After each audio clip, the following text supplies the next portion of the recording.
Thought I'd give a little meat fridge update, given that it's Easter this weekend, so everything's on sale. Got a pork shoulder I've been sous-videing the last 3 days. Gonna smoke that tonight. Just got a, what is this, like a 12-pound prime rib for $8 a pound. Got 2 briskets down there. One 20-pound brisket up here, which was, you're not gonna believe it, $3.99 a pound.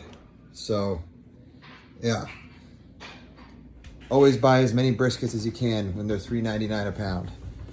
Then I got a 20-pound full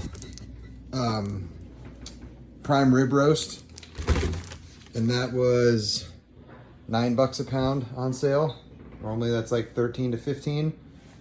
Then we got a tri-tip, and then 3 chuck roasts that have been wet aging here for a couple weeks. Always stock up this meat fridge on a holiday weekend.